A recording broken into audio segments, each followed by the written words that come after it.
football player Manti Te'o said in his first on-camera interview on the Katie Couric show yesterday that he's not gay, not in on the hoax, but he did lie about his fake girlfriend, Lene Kekua.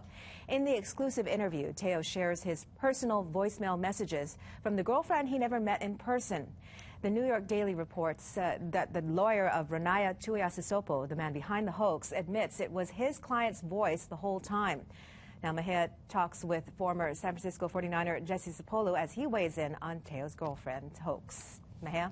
All right, thanks, Jill. And Jesse Sapolu joins us now, the football legend himself. Good morning, and thank you so much for joining us. Good morning. I know your phone has been blowing up ever since this controversy erupted, and people have been wanting to hear from you. So what did you think about the Katie Couric interview yesterday when you saw it? Well, I didn't see the whole thing, but I saw bits of it, and, you know, I believe him.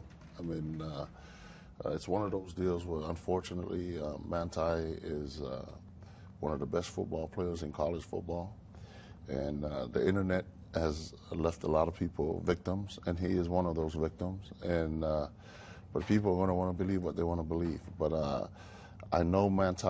I know his family. In fact, I know the family of the kid that played the hoax. You know Renaya Tuiasosopo. I know. I'm real good friends with his dad. I just coached an all-star Polynesian game that I was with his dad in Los Angeles this past Saturday.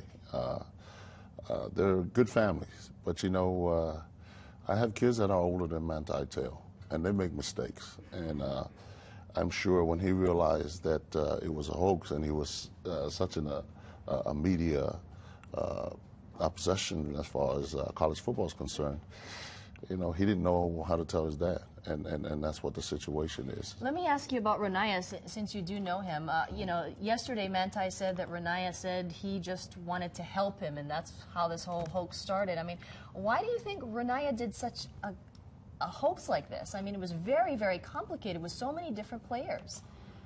Well, it's one of those things where when you become a popular figure, especially a sports figure, you know, especially guys that come into the NFL, they bring an entourage.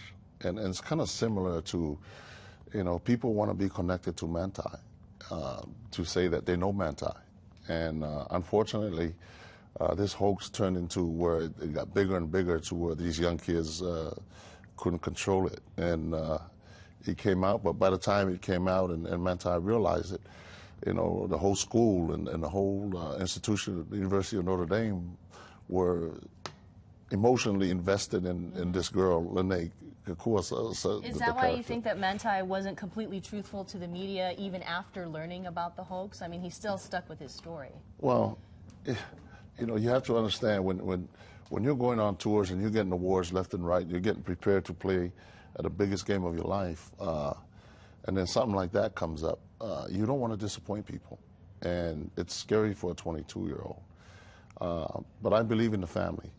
I believe in both families. I believe that we can all become victims of the internet, and but I'm sure that you know, the parents, the Tuiasosopo family, Titus and his family, will discipline their son for what he did. You know, let's talk a little football. You know, he's going to be going through this draft and the combine very soon.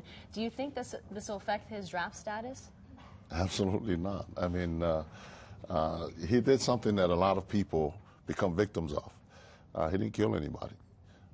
It's not so much of a character issue, it's being naive. And when you invest millions and millions of dollars on a talent, if Manti Te'o has a talent to take a team to the Super Bowl that's sitting right there to pick him, they're not going to hesitate because of this. And do you think that his second place in the Heisman, do you think that the whole story propelled him to second place? Yesterday, Manti said he doesn't know. Well, that was what the perception was in the beginning. But, you know, when my phone was burning up, I wanted to wait, you know, because I believed in the family, I believed in his parents and how they brought him up. But the more and more information that's coming out now, I believe that he wasn't involved in it, and he didn't use that as part of his campaign to become a Heisman Trophy winner. Well, Jesse Sapolu, we really appreciate your insight. I know you have a unique insight into this whole story, and thank you so much for talking with us this morning. Thank you for having me. Appreciate it. Appreciate it.